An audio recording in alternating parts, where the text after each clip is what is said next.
Сәлеметсіздер ме? Жалпы Қазақстандық барша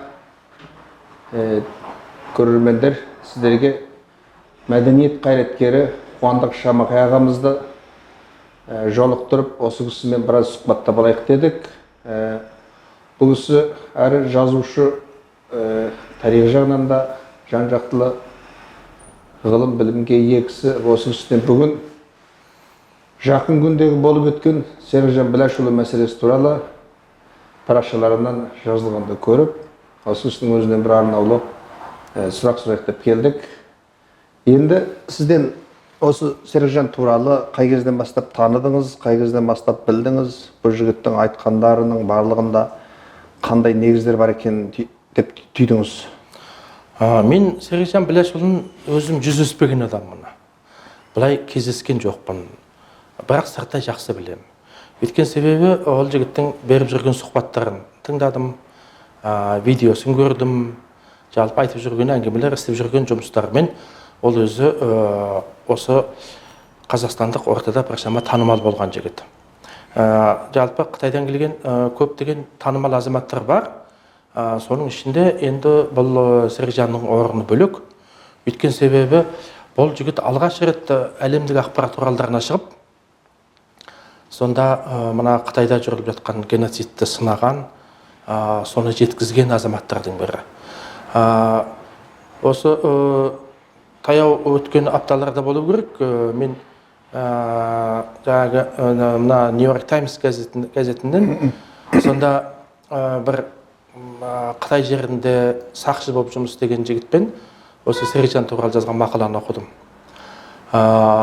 Одан кейін Вашингтон пост газеті бар, жалпы BBC бар, қай-қайсыда бәрі оның Серікжан туралы сұхбаттарды беріп жатыр ғой. Бәрінің айтып жатқан мәселесі ондағы қазақтардың Қытай сақшылары тарапынан көріп жатқан қысымдары, ондағы лагерлердің шын мәнінде түрмеге айналғаны, осы мәселелер көп айтылып жатады.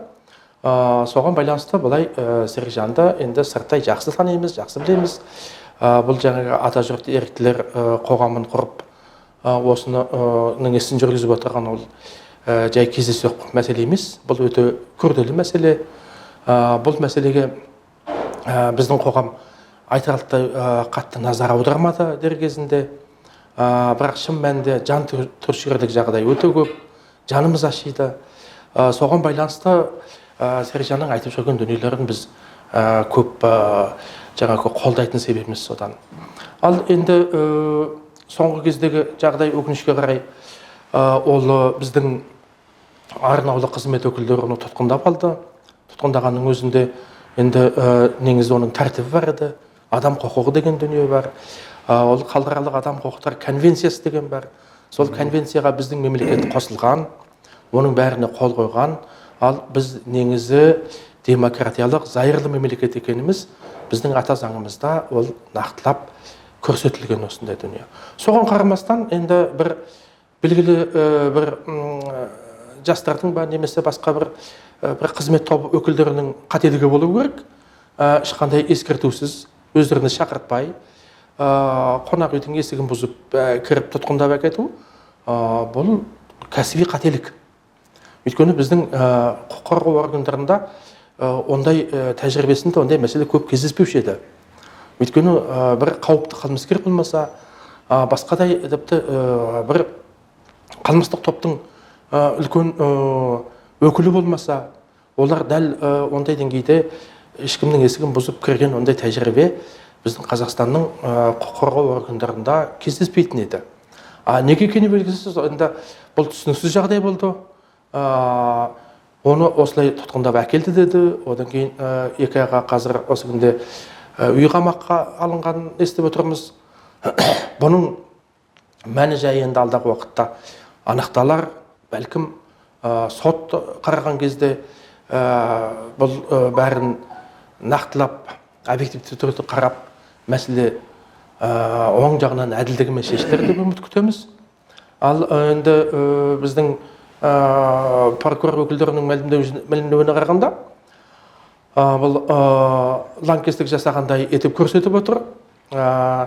Оның өзі жай бір мына біздің Алматыдағы ұлттық мәдениет орталықтарының жиынына қатысқан екен, сол жерде сөз сөйлеген екен. Сонда жихад деген сөз айтылды дейді. Бұл жихад деген сөздің айтылуы, ол жихад жасаймын деген сөз емес қой. Лаңкестердің барлығы сол жихад сөзді қолданады екен деп, біз оны өзіміздің тілдік құрымыздан шығарып тастағанымыз жоқ. Мүмкін сыбайлас жемқорлыққа жихад деген сөз айтылатын шығар. Онда ол сыбайлас жемқорлықпен күресудің бір түрі болады. Оны біз осы сөзді қолданды, осы себептен бұл лаңкестік жасағалы жатыр деп айтуға келмейді. Яғни ол күрес деген сөз ғой, иә?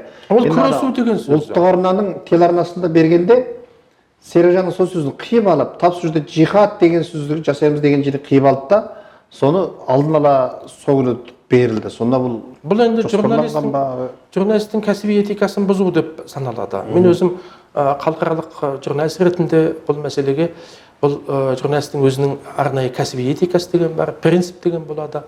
Соны бұл бұзушылық. Өйткені себебі қандай бір фактінің өңін айналдыруға болмайды. Егер қасақана өңін айналдырған болса, бұл біраздан соң жай этикалық қателік қана емес, бұл қылмыстық іске кетіп қалатын осындай қауіпті жағдайлар бар. Сондықтан қай жағдайда болсын, біздегі ақпарат құралдар өкілдері ол өзінің меншік нысанына қарамастан, мемлекеттік бола ма, жеке меншік бола ма, қандай жағдайда бұл кәсіби этиканы қатаң ұстану керек, оған бағыну керек. Жалпы заңдылықтың аясында жұмыс істеуге тиіспіз.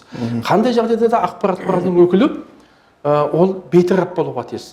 Ол ешбір жақты даттамайтын, жақтамайтын, тек қана сол бейтарап түрде сұрақ қойып, соған жауап алатын, осындай бағытта ғана жұмыс істеуге тиіс. Егер де белгілі бір топтың, немесе белгілі бір тұлғаның соның ағына жығылатын болса, соны бұлай немесе қобыжық етіп көрсетуге бағытталатын болса, бұл кәсіби этикаға қайшы келеді. Демек, журналистің сол бір жихад деген сөздің мағынасын білмей ма, жоқ, халықтың ортасында осындай бір үрей туып кетеді деп ойламады ма? Ел үшін жүрген Серікжанды осы қатаң ұстап әкеліп, сосын барып телевизордағы мәлімдемесінде осындай жихад деген сөзді, енді ол жерде бүкіл Әзірбайжан, тағы бір қанша түркі ұлттарының этно-мәдениет орталығының бастықтары және бір әкімдер бар дейді, қаншама адамның жиналысы, ол жердегі жиналыстың жалпы түп сөйленген сөзінің барлығы біздің қолымызда бар, ол жерде оның барлығы қиып алғанда көрініп тұр. Осы туралы енді жаңа түсіндірме бересіз, жихад деген сөзі. Оны мен өзі жаңағы ұлттық арнада көрсетілгеннен кейін әдейілеп соны ютубтегі каналдан көрдім. Ондағы сөйлеген сөз. Ондағы сөйлеген сөзді пәлендей бір лаңкестіктің ешқандай сипаты байқалып тұрған жоқ. Өйткені себебі бұл жерде жай ғана Қытайдың қол астындағы біздің төрт тектес ұлттардың, соның ішінде қазақтардың қиналып жатқанын, соған байланысты ол қандай жағдайда болсын Қытай компартиясының осы жүргізіп отырған идеологиясы мен саясатымен келіспейтіндігін қане мәлімдеп жатыр. Ақпараттық күрес жасаймыз деп. Өйткені ақпараттық майдан, ақпараттық соғыс, ол ақпараттық күрес деген дүние қазір біздің саясаттанушыларда, журналистиканың ғалымдарының арасында бұл ғылымда кеңінен қолданылып жатқан нәрсе. Өйткені себебі шын мәнінде қазір осы күнде идеологиялық майдан деген дүние ондай атау ежелден бар. Ақпараттық соғыс деген сөз міндетті түрде айтылады. Бұл бірақ кәдімгідей қару алып соғысу емес. Ал енді бұл жерде ақпараттық жихад деген мәселе, оның біреудің таратып отырған жалған ақпаратына қарсы шындықты қарсы қою деген ғана мағына білдіреді. Негізі осылай түсінген дұрыс болады. Одан кейін енді кімнің жаңа Серікжанның көптеген қадамына келетін болсақ, ол өте шешен сөйлейтін жігіт. Қазақ тілін өте сондай бір саяси терминдерді болсын бәрін оны жеттік білетіні байқалады. Ағылшынша да жақсы жатық сөйлейді екен. Енді қытайшасын онсыз да солай ғой. Мықты ғой, енді оны айтар жоқ. Бірақ енді ол да сөздің төркінін білетін жігіт менің түсінігімше. Сондықтан ол өзінің жаңағы ішкі мотивінде ондай бір лаңкестік жасайын деген немесе екі елдің арасында бір достықты бұзайын деген ондай ниеті жоқ.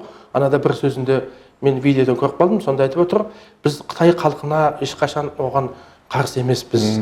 Біз сонда жүргізіп отырған ой дұрыс аман болсын, Қазақтай аман болсын деп айтады. Жергілікті бір сондағы партияның белсенділерінің істеп отырған қателігін қана сынап отырмыз деген мағынада айтып отыр. Онысы дұрыс. Әрине, Қытайдың осындай ұлы халық екенін бәріміз білеміз. Қытайдың мәдениетімен біршама таныспыз. Мысалы, Қытайдың атақты Нобель сыйлығын алған жазушысы Мо Янның бір әңгімесін мен қазақ тіліне аударғам кезінде. Сондықтан Қытайдың әдебиетін, мәдениетін біз қашанда оны құрметпен қараймыз. Оның халқына да құрметпен қарайтынымыз анық. Оны Серікжан да солай деп айтып отыр. Ал енді жаңағы бір ат төбеліндей азғана бір Қытай компартиясының бір шолақ белсенділерінің жасап жатқан қателік үшін, оны сынаған үшін, оған ақпараттық жихад жариялаймын деп айтқан үшін біз өз азаматтарымызды кінәлауымыз ол дұрыс нәрсе емес. Оның сыртында мынандай мәселе бар. Біздің Қазақстан Республикасының барлық заңдылықтарында көрсетілген, жалпы соттың шешімі шықпай тұрып, соттың үкімі өзінің заңдық күшіне енбей тұрып, ешкімді қылмыскер деп атауға, оны қылмыскер деп оған айтуға ешкімнің қақысы жоқ. Ол заңмен тыйым салынған. Ал қазір қарап отырсаң әлеуметтік желілерде жаңағы Серікжанның оппоненттері, оның қарсыластары оны қылмыскер деп жатыр, алаяқ деп жатыр, неше түрлі атаумен атап жатыр. Ертеңгі күні ол өзінің заңдық құқығын қорғау үшін сол азаматтарды сотқа беретін болса, ол нағыз жаңағы қылмыстық кодекс бойынша жауап беретін сол жаза жапқан адамдар болып шығады. Сондықтан оған да мына жалпы біздің әлеуметтік желі қолданушылар, кімнің Серікжанның жақтастары болсын, оның оппоненттері болсын, кім болсын, барлығы да бұған негізі абай болған дұрыс. Өйткені себебі заңдылықта шын бұзу бар, оны кейде оған қаралап біреулердің арыз жазуы бар, бәлкім сол біздің құқық қорғау органдары мынандай ашық демократиялық қоғамда Серікжанға қарсы арыз бергендер кім? Оның аты жөндерін ашық жазу керек сияқты. Егер де домалақ арыз жазылған болса, ол ондайды біздің мына заңды құқықтық органдар көп негізге алмайтын еді. Өйткені аты жөні жоқ, адресі жоқ, ондай дүниелерді енді прокуратура қарауы мүмкін мекен-жайын анықтау үшін, ал әйтпесе оған жаңа қылмыстық тергеу органдары аса көп араласпайды. Онсыз да жұмыстары көп қой, оны біреудің бір аты жөнсіз келген домалақ арызын қарап қайтеді. Ал егер де ол домалақ арыз емес болса, онда арыз жазған адамдардың аты жөндері жазылып халыққа жария етілу керек. Өйткені бұл қазір Серікжанның ісін тек қана біздің Қазақстан қоғамында емес, бұны бүкіл әлемдік ақпарат құралдары жариялап талқылап жатқан жағдайда біз әлем алдында өзіміздің еліміздің беделін ойлауымыз керек.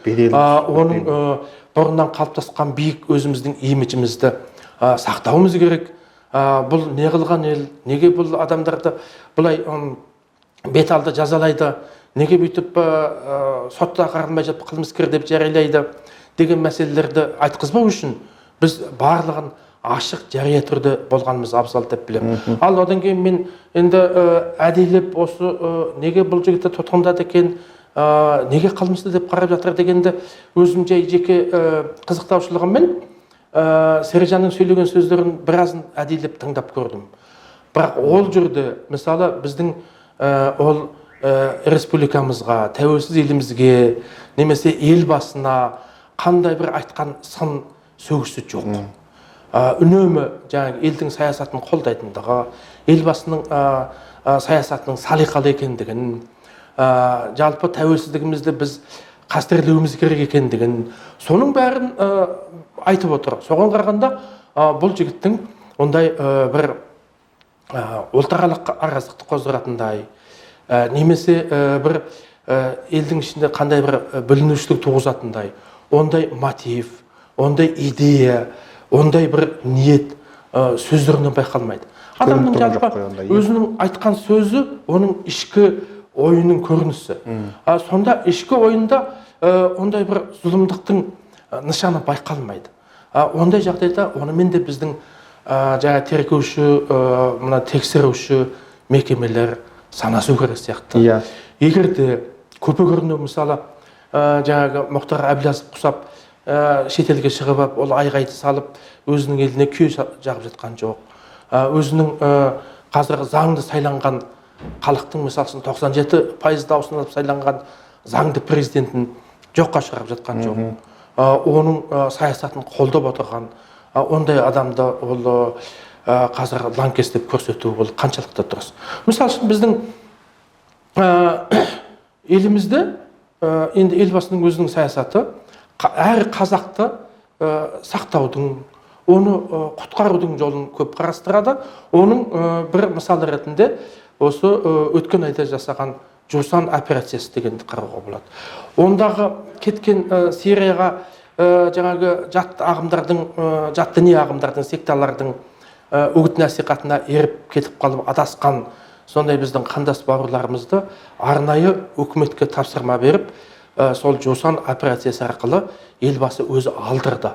Бұл нені көрсетеді? Өйткені адасқанның айыбы жоқ. Бұған біз рақымшылық танытайық, кешіріммен қарайық. Біз қазақ азбыз. Сондықтан ол жаңағы әсіресе бала шағаларды қаңғытпайық деп сөйтіп әкеліп отыр. Бұл үлкен мейірімділік. Ал осындай енді мейірімділік жасап отырған елбасы бір осындай өзінің ұлты үшін, қандастары үшін күресіп жүрген бір жас жігітке ол кісі де сондай мейіріммен қарай алады деп мен өз басым ойлаймын. Сондықтан біздің оралман бауырларымыз әсіресе бұл мемлекетке сену керек, елбасына сену керек. Әсіресе жаңағы мына Жусан операциясын еске түсірейік. Ондағы кеткендердің бәрі Сирияға неге кетті? Ол кәдімгі отанын сатып кеткендер. Отанға опасыздық жасап, біз қалипат құрамыз деп, елін тастап, әке-шешесін тастап, сатқандық жасап отырған жұртқа кешірім жасап отыр ғой. Бұл үлкен жүректілік. Елін сатып, басқа елдің сойылын соғып кеткен. Өзге елдің жаңағы қайдағы бір жаңағы діни секталардың сойылын соғып жүр ғой. Ал Серікжан кімнің сойылын соғып жүр? Ол өзінің қандас бауырларының, жерлестерінің, қазақтың, сонда ана жақтағы қалған бір енді 3 миллион қазақтың 500-і лагерде қиналып жатыр. Соларға көмек берейік. Осында қалған бала шағасына көмектесейік деп жүрген адам ғой. Ол жаңағындай үлкен сатқындықты, опасыздықты мейіріммен қарап кешіріп отырған біздің мемлекет бұл бір ауыз сөз үшін бұл жігітке сондай жалалы етеді, істетеді дегенге мен өз басым сенбеймін. Қайта керісінше түсіністікпен қарап, ескертетін дүниелер болса ескертіп, кім Серікжан өзі айтқан сөзінің соңында алға екен ғой, мен артық кеткен жерім болса кешірім етіңіздер деп үнемі кешірім сұраумен келе жатыр. Жаңағы өзіне қарсы бір топ зиялылар ашық хат жазып шағымданғанның өзінде оларға ешқандай ашу ыза білдірмеді, оларға тіл тигізген жоқ. Қайта керісінше бірлесіп жұмыс істейік. Сіздер осы істі қолға алсаңыздар, мен сіздерге көмекші болайын дегенде айтып отыр. Енді содан ақ адамның өзінің қандай деңгейдегі саналы адам екендігін, бұл біздің республикамызға, мемлекетімізге, бұл ел басында қандай адал жігіт екендігін осыдан көруге болады. Ұлттық мәдениеттің жоғары деңгейде күресте білген азамат. Оның сыртында бұл азаматтық батылдығы бар, сосын азаматтық мәдениетті меңгерген демократия жолындағы жігіт деп өз басым сөйтіп ойлаймын. Өйткені біз демократияның көп мектебінен үйренуіміз керек. Әрине, бұл тау алдында шешен сөйлейтін, осындай ұлтына шын берілген адамдарда белгілі деңгейде бір эмоция болады, қапалануда болып жатады. Бірақ оның бәрінен мен бұл жігіттің бір нормадан асып кеткен ештеңкесін көрген жоқпын. Барлығын сол этикалық норманың аясында, заңның аясында үстіп сөйлегенін мен байқаймын, соны көремін. Мен енді жай сырттай соны зерттеп қараған бір сарапшы ретінде менің ол жігітке беретін бағам өте оң. Оны қылмыскер болуы мүмкін емес. Енді керісінше қайта біздің қоғамға еңбегін сіңіре алатын, өзінің күш қуаты бар, энергиясы тасып тұрған, нағыз бір ұлт үшін қызмет етсе, соған қандай қызметті болса да атқара алатын, білікті, білімді, өзі көп тілді полиглот осындай азамат екен. Демек, қазақ қоғамына қазір керек азамат екен. Қазақ қоғамына негізі осындай жастар керек. Биыл енді жастар жылы. Жастар жылында елбасы өзі айтты, жастарды қабылдағанда айтты, біз жастарды барлық жағынан қолдаймыз деп. Ендеше сол жастардың бір шетелден келген өкілі ретінде осы жас қайраткерді, осы жас жігітті қоғам болып біз қолдағанымыз дұрыс. Демек, сіз Серікжанды Қытай ұлтына қарсы емес, Қытайдың саяси билігінің ішіндегі қателікті ашып, әлемнен жасырып отырған қылмысын ашып, әлемге білдіре білді. Мемлекеттің құзырлы органдарына Қытайдан келген отбасылардың екіге бөлініп қалған, бөлініп жарылып, көп сандысының мына асыраушылар жоқ болғаннан кейін оларға көмектесіп отырғандығы жағын соларға білдірді, соған атсалысты, өзінің бизнесін бәрін тастап қойып. Демек, қоғамның бүгін ертеңгі ендігі туындап келе жатқан мәселелердің алдын алумен жұмыс жасады. Ұлттың тұтастығы, діннің тұтастығын дәріптеді, ұлттың бірлігін дәріптеген деп танысыз ғой, иә? Бұл жерде мысалы Серікжанның өзі де айтып отыр, Қытай ұлтына, жалпы Қытай ұлтының өкілдеріне, Қытай халқына ол ешкім қарсы емес. Оған оны әсіресе сол Қытай мәдениетін бізден гөрі терең меңгерген, сол Қытай елінде білім алған осындай жігіт болғандықтан ол оны жақсы түсінеді деп ойлап отырмын. Өйткені түсінетіндігі сөзі ләмінен де белгілі. Анада шетел ақпарат құралдарында сұхбат берген Қытайдың сыртқы істер министрлігінің бір өкілі, ол Серікжан бізге қарыздар деп айтты. Ол қарыздар деген сөзді іліп алып, кейбіреулер ана жақта сол ақша қаржы алып кеткен сияқтандырып елдер бұрмалап айтып жатыр да. Ол қарыздар деген сөз айтылады, айтылатын себебі ол сол елде өсті, сол елде білім алды. Сондықтан бұл жаңағы біздің мемлекетімізге тиіспесін деген мағынада айтып отыр ғой. Ал бірақ ол мемлекетке тиісіп те отырған жоқ. Немесе Қытайдың бір тұтастығын, бір оны бөлшектейін, соған бір халқына қарсы шығайын, сол Қытай халқын бір қобжық етіп көрсетейін деп жүрген жоқ қой. Мен жоғарыда да айттым, ол Қытайдағы бәлкім жергілікті, Шинжандағы ғана сол бір басшылардың ат төбеліндей бір азғана сондай бір партияның шолақ белсенділерінің қателігін сынап отыр. Сол азғана ол бір шолақ белсенділер, енді Қытайдың ішіндегі де, ол бүкіл Қытай ұлтының өкілі, бүкіл Қытайдың жаңа қателігі болып саналмайды. Ол бір белгілі деңгейдегі мемлекеттік чиновниктердің жасап отырған асыра сілтеушілігі. Мүмкін ертең Қытайдың компартиясы ма, немесе Қытай өкіметінің өзі осыны айыптайтын шығар. Бізде мысалы осындай қателік кетті. Осыны белгілі бір атқарушы жүйедегі шолақ белсенділер ұстап, шашалдаса бас алатындар асыра сілтеп жіберді деп Қытай компартиясының өзі ертең күн оны теріске шығарып жатса, онда біз бүгін соны әшкерелеген, соны әлемге таратқан қазақтың бір ұлын оны біз айыптап, оның бір халық жауындай көріп жатсақ, онда біз әлем алдында ұятқа қалып қаламыз ғой. Сондықтан оны да байлау керек. Мемлекеттің беделі, қазақ ұлтының беделі, елбасының саясатының беделінің барлығын осы бір қатаң жаңағы ұстап әкелу, сосын барып осыны елдер арыз жазды, енді біреулерге қол қойдырды дегенді бір қажық істер телефон соғып айтып жатыр. Сонда осындай істерменен тек қана мемлекеттің қажетті жұмысын істеп жүрген адамды ұсталып әкеліп, қазір енді елге біраз не тудырып отыр, елге бір жаман аңыс қалдырып отыр. Енді бұның бәрі дұрысталар деп үміттенеміз, сенеміз. Мысалы, дүниежүзі қазақтар қауымдастығының атқаратын көптеген жұмыстарын осы Атажұрт атқарып келді ғой енді. Жаңағы сондағы Қытайдағы біздің қандастарымыздың мүддесін қорғау. Енді өзі төрағасы болып отырған, біздің президентіміз төрағасы болып отырған сол дүниежүзі қазақтар қауымдастығының да негізгі жұмысы сол шетелдегі қандастармен жұмыс жүргізу, олардың мүддесін қорғау. Енді алдағы уақытта дұрыс түсіністік тауып жатса, осыны біздің азаматтар алдымен қоғам дұрыс түсінсе, одан кейін оны жаңағы ел басына, басқа мемлекеттегі тұлғаларға осыны жақсылап түсіндірудің болса, бәлкім сол Атажұрт заңды тіркеліп, сол дүниежүзі қазақтар қауымдастығы сияқты жаңағы ұлт мүддесін қорғайтын ұйымдармен бірлесіп жұмыс істейтін, қоян қолтық бірге жұмыс істеп, бір мақсатта, бір бағытта жұмыс істейтін осындай бір жақсы жүйеге көшетін шығар деп үміттенеміз да.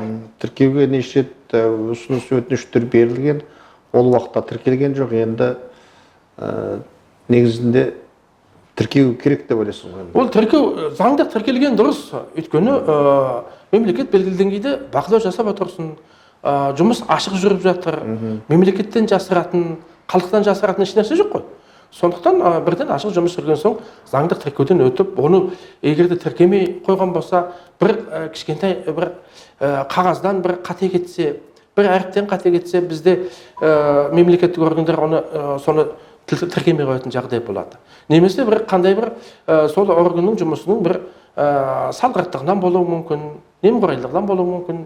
Осыны тіркеудің қажеті бар ма жоқ, қоғамдық ұйым көбейіп кетті ғой деген сияқты баяғы сондай бір бейғам қарауда болуы мүмкін. Әртүрлі себептер болуы мүмкін. Оның себебін анықтап, ашық сөйлесіп, егерде жаңағы жарғысында қандай бір олар тіркеуге жатпайтын, ұнамайтын сөздер жүрсе, онда оны жөндеп, айтқаны бойынша кеңес алып, үстіп жұмыс істесе, тіркеліп жұмыс істесе, біздің қоғамда қазір сан ондаған, мыңдаған тіпті көптеген қоғамдық бірлестіктер жұмыс істеп жатыр.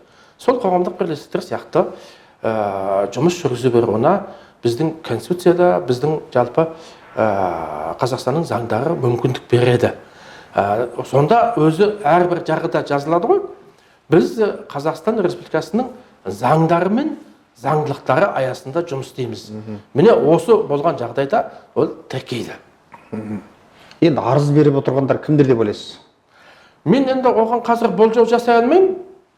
Бірақ арыз беріп отырғандар енді бір жеке басының есеп айырысуы болуы мүмкін. Жеке басы жақтырмайтын болуы мүмкін. Немесе адам баласы болғаннан кейін біреумен жүз шайшық баласың, біреумен ренжісесің, барлық адаммен адам нөмі жақсы қарым-қатынаста болуы мүмкін емес қой. Біз бәріміз де пендеміз ғой. Мысалы, біреу-біреуді жақтырады, біреу жақтырмайды. Сол жақтырмайтын адамдар жаңа көбінесе айтып жатқандар бұл өзін тарихта қалу үшін істеп жүр, атақ құмар жігіт екен деген нәрселер айтып жатады. Ол енді бір жақты айыптау деп ойлаймын. Одан болып енді адам, жас адамдар, жас жігіттер халық үшін қызмет еткісі келсе, белсенді болса, ол өзінің біліктілігін халқына арнағысы келсе, оның несі айып? Оның бәрін атақ құмарлықта батып қарауға да келмейді ғой мысалы. Бір сондай пендешіліктен туған сондай арыз шығар деп ойлаймын. Ол арызды біздің мына құқық қорғау органдары алдағы уақытта жасырмау керек. Оны ашық жариялау керек. Бізде мысалы мемлекеттік құпияға жатпайды ғой бұл. Мемлекеттік құпияға жататын дүниені оны жабық сотта өткізіп, жабық қарауға ол бәрі де болады. Ал бірақ Атажұртты ерікті жастардың жүргізіп жатқан жұмысында ешқандай мемлекеттік құпияға жататын дүниені мен көріп тұрған жоқпын.